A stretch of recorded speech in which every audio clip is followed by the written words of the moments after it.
Remue ménage. Remue ménage.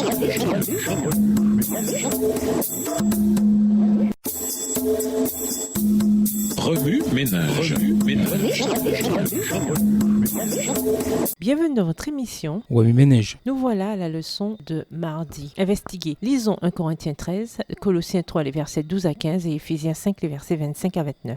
1 Corinthiens 13. Quand je parlerai les langues des hommes et des anges, si je n'ai pas la charité, je suis un airain qui résonne ou une cymbale qui retentit. Quand j'aurai le don de prophétie, la science de tous les mystères et toute la connaissance, quand j'aurai même toute la foi jusqu'à transporter des montagnes, si je n'ai pas la charité, je ne suis rien. Et quand je distribuerai tous mes biens pour la nourriture des pauvres, quand je livrerai même mon corps pour être brûlé, si je n'ai pas la charité, cela ne me sert de rien. La charité est patiente, elle est pleine de bonté, la charité n'est point envieuse, la charité ne se vante point, elle ne s'enfle point d'orgueil, elle ne fait rien de malhonnête, elle ne cherche point son intérêt, elle ne s'irrite point, elle ne soupçonne point le mal. Verset 6. Elle ne se réjouit point de l'injustice, mais elle se réjouit de la vérité. Elle excuse tout, elle croit tout, elle espère tout, elle supporte tout. La charité ne périt jamais. Les prophéties prendront fin, les langues cesseront, la connaissance disparaîtra. Car nous connaissons en partie et nous prophétisons en partie. Mais quand ce qui est parfait sera venu, ce qui est partiel disparaîtra. Verset 11. Lorsque j'étais enfant, je parlais comme un enfant, je pensais comme un enfant, je raisonnais comme un enfant. Lorsque je suis devenu homme, j'ai fait disparaître ce qui était de l'enfant. Aujourd'hui, nous voyons au moyen d'un miroir, d'une manière obscure, mais alors nous verrons face à face. Aujourd'hui, je connais en partie, mais alors je connaîtrai comme j'ai été connu. Mais maintenant, donc, ces trois choses demeurent, la foi, l'espérance, la charité, mais la plus grande de ces choses, c'est la charité. Colossiens 3, les versets 12 à 15.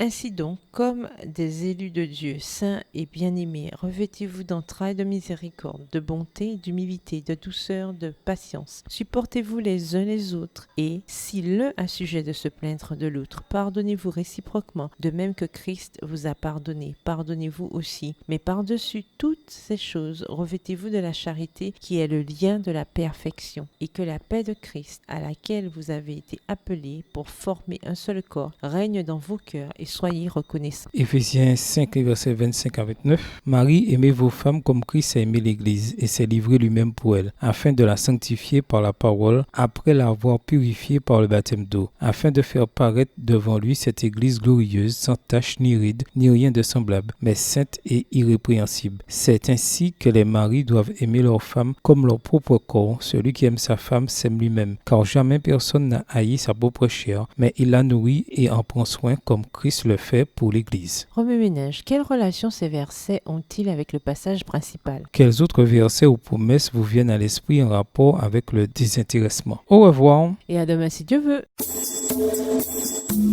Remue ménage.